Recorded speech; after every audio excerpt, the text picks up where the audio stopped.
the issue.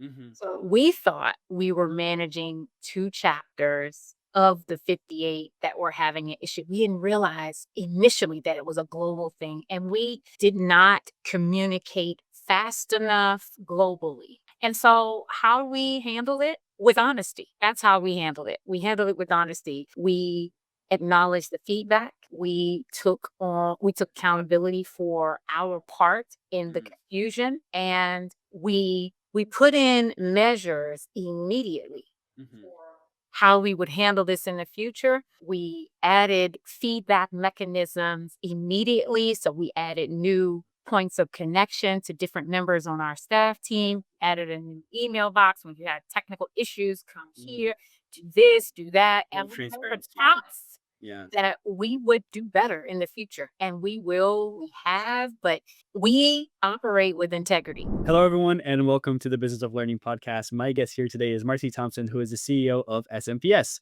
Marci, thank you so much for being here today. Thank you for having me. Tell everyone a little bit more about SMPS. Obviously, if I'm just saying the acronym, people are like, what is SMPS? I don't even know what that stands for. So tell them a little bit more context of the organization and who you help, what you do. Yes. So we are the Society for Marketing Professional Services, and we are a member organization over 7,300 strong. We are 52 years old, and we are the community that we are a community of marketers, business developers, and leaders in architecture, engineering, and construction firms. So our membership procures the work. They curate the proposals, they maintain brand identities, they build brand identities, they Hmm. communicate, they everything related to the business of architecture, engineering, and construction firms, our marketing, business development, and the leader members Hmm. support those efforts. Yeah, that's so awesome. And I wanted to start with something that has been a bit of a buzzword everywhere, which is AI. Obviously, we hear it all over the place, and especially now with marketing. It can be very good to accelerate many processes. It can also be very bad because you sound like everybody else. So, I wanted to hear your take on the importance of community, which is something that AI can never ever replace, at least in my eyes for now. But the importance of community and how has that impacted um, the results that your members get from being able to be around like-minded people to achieve some of the things that they strive for. Yeah, well, I think that's a great question. And I think community is really the cheat code for excellence for winning, period. So, Mm, in any environment, when you have community, when you have a resource of people, their genius, their brilliance, their experience, that is invaluable. It doesn't matter what business you're in. mhm, And so, having, SMPS really, I would tell you, its strength is the community. When mhm, we've surveyed over all the years that we have been an organization, network is number one, learning is number two. mm. Sometimes learning would become number one and networking would Yeah, be always. two. It would flip, depending on the year, depending on the need, Sure. depending on who was answering. But really, the strength of being able to call on someone to get relevant answers, timely answers, because look, I don't have to explain everything. As a proposal manager, you know exactly what I'm going through. Help me with this insight. Or Mhm, um, community also has allowed for teaming opportunities mhm. for small, medium firms. I mean, just the value of community Yeah. is endless, and you could probably ask any member um, that has evolved and built a long-standing career as Mhm. a marketer, a business developer, a leader in AEC. Having a network to lean on, to glean from, it's priceless. Mhm. Yeah, 1000%. I think the fact that you can have an extra set of eyes. Obviously, you can have thousands, hundreds, thousands, but just one extra set of eyes can be such a game changing experience. not to mention anything beyond those, just that first pair. But I also wanted to say, or ask you, for many companies that I've spoken with, especially companies that have been around for many decades, there's often a very large hesitance when it comes to innovation and changing. This is how we've always done things, and this is what we know. So I'd love to hear your thoughts and how you guys approach innovation, especially for a company that's been around for 5 decades, to make sure that you're always innovating, always iterating, always adapting to new things that are happening. Yeah, I think that's another great question.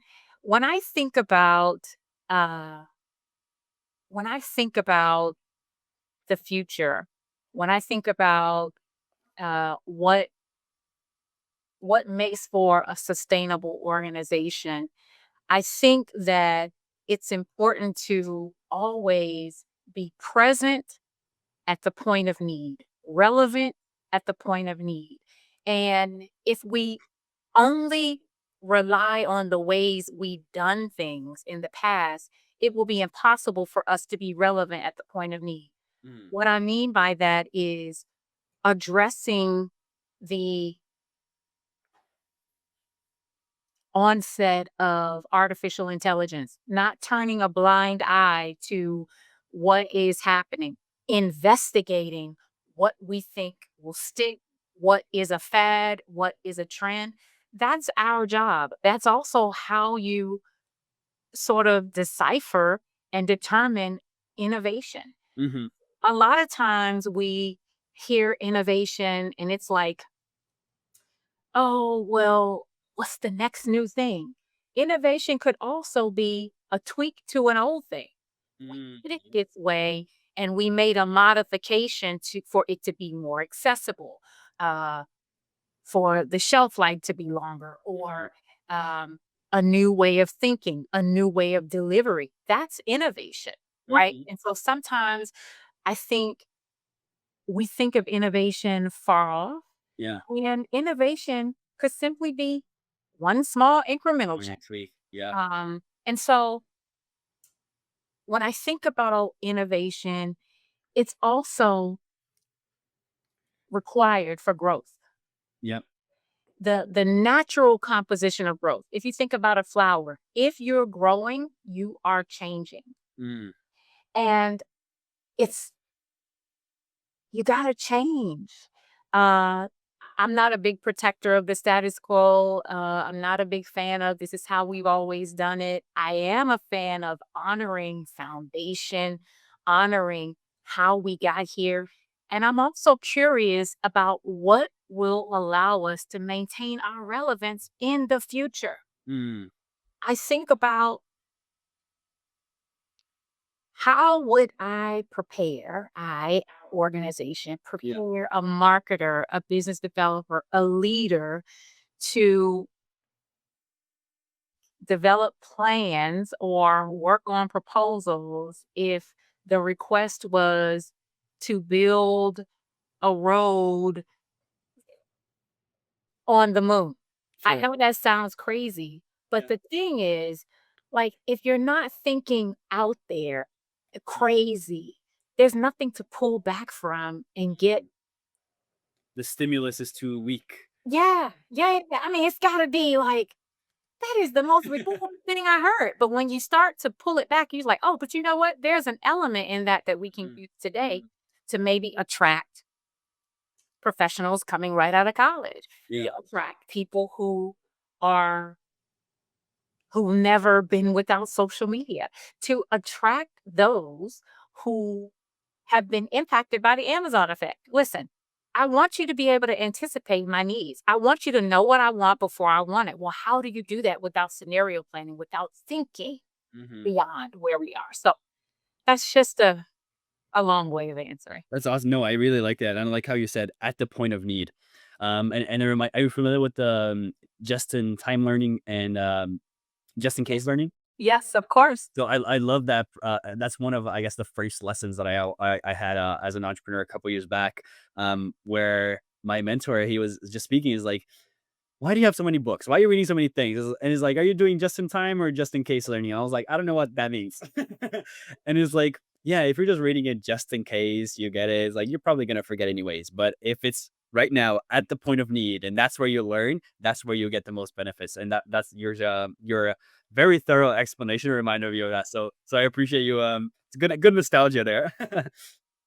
And when you're looking at the company, um, in terms of goals and what you guys are trying to achieve, what are some of the things that um are obstacles along the way that keep popping up or maybe just knocking on your door that you're like, "Oh, I wish I could just get this thing sorted." Yeah. So our organization is made up of components, chapters. So will explain it sort of like we have 58 chapters. Okay. And so I would think of it like 58 franchisees, if you will. And one of the challenges that we've had, especially post COVID, was volunteerism Mm, and uh, building pipelines for leadership. Because honestly,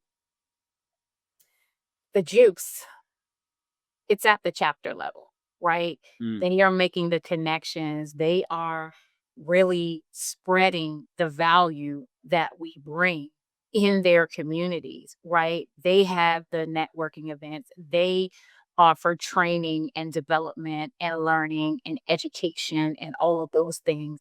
And since the pandemic, it has been a challenge to attract volunteers. And I'm just saying that sort of like big picture, and it's felt and expressed in different ways throughout chapters, but that has mhm. been a challenge. And Interesting. So I just wanted to clarify something there. So when you're thinking it through this in I guess the growth lens, you're more so looking at it at the I guess the obstacles internally as opposed to the client acquisition and member acquisition side of things. Is that correct? Am I mistaken? yeah, yeah. So the thing is, we've been thinking about it internally because it impacts our ability to get new members, right? Again, it's at the chapter level that the stickiness is created. And so if there is volunteer fatigue, if there is a lack of interest to gather in person, it sort of impacts the knowledge transfer from Hmm. leader to leader. It impacts that um, the collective power that we had when Mm, we gather, right? And so because that has been a challenge, the ripple effect of that is we may lose members. People aren't seeing and feeling and experiencing the value mhm, in the same way, and so that's something we've been working on. mhm. Interesting. Thank you for sharing that. Yeah, Yeah. and it's important for growth. Yeah. You know, we need momentum. We want momentum, and we do that best when we have engaged members and Mhm. volunteers. Yeah, I think engagement and intention is always or immersion as well is always a, as I Mm, think a big yeah, thing for any organization, especially one that has a community side of things as you guys do. yeah. And how are members usually finding out about you? Through their employers at time. Again, networking events. Um, Mhm, we have alliance partnerships, so alliance organizations. We may speak at those things, but it really happens at the chapter level, and it has been a grassroots effort since our inception, and mhm. it still remains to this day. Interesting. And I would love to hear from you, Marcy.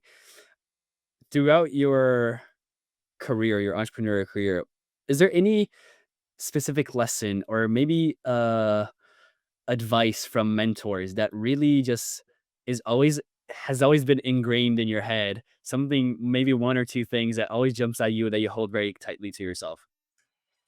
Yeah, lots of things. One thing I will say is that uh, be bold sooner. So Mm, that is something that I was encouraged to do. I wish that I had done. And so that is something that I share. Just gold be shooter. bold. Um, take risk, calculated risk. But yeah, so be bold sooner. And then a mentor. Let's see, more mentor. Uh, we'll have to come back to that one, but that's the one I lean on most. I like that. Well, yeah, and also trusting my instincts, right? Hmm. That has been encouraged, and I sort of follow that. And one of the reasons why I follow it is that it's because I've been um, adamant about being a great listener as a leader. Mm. So I've listened, I've consumed the challenge, and now I can trust the ideas that I have to, evolve the organization or Hmm. try something new. Yeah. No need to hesitate. Yeah, don't hesitate. Just try it. Mm. Yeah. And that also kind of ties back to it. Yeah. Yeah. I think that also ties back to your first one as well. Just be bold. Yeah. Maybe not the sooner part, but maybe the be bold part, 1000%. Awesome. Yeah. Thank you for sharing those two. And I have a couple more questions here for you, Marcy. One is a question that I have actually been asking everybody. So we'll start with that one. And let's say you had a magic wand and you could wave this amazing magic wand and solve one thing in the business, maybe a challenge, an obstacle, a concern, whatever that might be, that would help you achieve your growth goals much, much easier. What's the one thing you'd like to solve in the business? The one thing I'd like to solve, it's probably um, understanding why people leave sooner. So if we lose 500 members in a year, I wish there was a midpoint where, or an indicator where I could say, oh, let me call my colleague and see why they've not been engaged. I just, I wish that I had foreknowledge of Hmm. someone leaving so that maybe I could convince them, maybe we could solve a challenge, maybe Yeah. provide a resource, greater value, Hmm. or just simply understand. Hmm. Um, I wish I didn't have to wait till they were gone to right size something. And I know that that's not always possible, but Hmm. I wish that I could get a handle on some of those things sooner. Huh. I like that. I like If that. I I were like gonna that. leave a magic wand, we're already working on that, but No, I like that because I think it's important too. Because yes, there's always the great side of hey, people were happy with us and all these things, but for the people who, for whatever reason, they weren't happy, and that's just bound to happen. Why? How can we improve? Tell me your thoughts. Tell me your thinking. And it's interesting. You guys don't have like a offboarding form for them to say, hey, why they weren't happy with leaving. They just usually don't fill out. we do, we do. Okay. We do have sort of a survey that Uh-huh. people can take, to kind of give us feedback Of course. Yeah. as you are leaving. And so I just, Oh, I understand your point now. Mm. if I moved sooner, maybe we could course correct and you not leave. So, we are working on more touch points, Hmm. um, and in a different way, Yeah. working with our chapter leaders to give them that support. Yeah. Again, they are working with them. They have closer proximity to some of the members. And so we're working on that. But I wish that I had foreknowledge. Yeah, that makes sense. Thank you for clarifying. Yeah, thank you for clarifying that. That makes that clears it up for me. That makes a lot of sense. And the final question that I have here for you, Marcy, it's actually not a question from me. It's a question from our last guest to you, and they had no idea who you were. So, you ready for the question? You sure? All right. Here's the question. What's an example of a bad client relationship, and what happened? How did you manage it? So we don't sort of, I'll give an example of, we don't work in, Sure. Yeah. not really clients, but I would say Yeah. Of course. member. And I will give an example of a member leader again. So they lead the chapters and we are partners with them. So an issue. We have.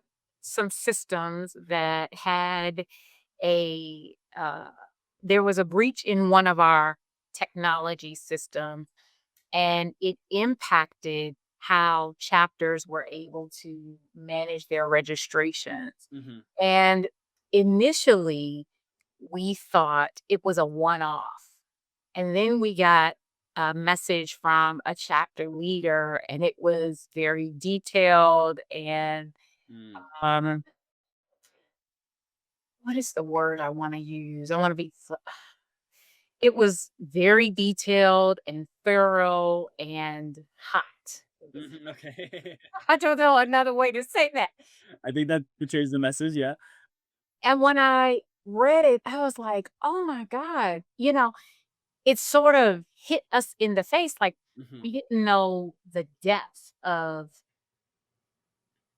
the issue. mhm, So we thought we were managing two chapters of the 58 that were having an issue. We didn't realize initially that it was a global thing. And we did not communicate fast enough globally. And so, how we handle it with honesty. mm, That's how we handle it. We handle it with honesty. We acknowledge the feedback. We took accountability for our part in the mm, confusion, and we built we put in measures immediately mhm, for how we would handle this in the future. We added feedback mechanisms immediately. So we added new points of connection to different members on our staff team. We added a new email box when you have technical issues, come mhm. here, do this, do that. Full And we made a transparency. promise Yeah. that we would do better in the future. And we will, we have, but uh, we operate with integrity. It doesn't mean we're going to always get everything right, but our intent is to always take care of our members. Mm, It doesn't always happen in quickly or that sort of thing. However, we've committed to keeping a close eye on these things, and we take accountability when we've made a mistake. And mm, so that was the first thing we did.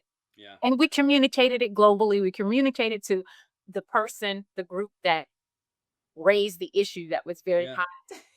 Uh-huh. We communicated that, and then we did global communication, and Yeah. we will continue to talk about it. And Mm, I don't think we need to hide from the things that we do wrong. mhm. I think it's okay to make a mistake. And I say this to the team all the time. It's okay to make a mistake. It's not okay to keep making the same mistake. Mm. Yeah, 1000%. Thank you for sharing that. I think the accountability and the integrity side of things that you mentioned is so true. I agree 100%. Marcy, thank you so much for being on and for sharing your stories, your insights. Where should people go if they want to learn a little bit more about you or maybe a little bit more about the organization? Great. So you can visit our website, smps.org. And of course, find me on LinkedIn, Marci Thompson. I'd love to connect and stay connected and hear other innovative ideas and people who are transforming business. You are my people. So, yes. Amazing, Marcy. Thank you so much.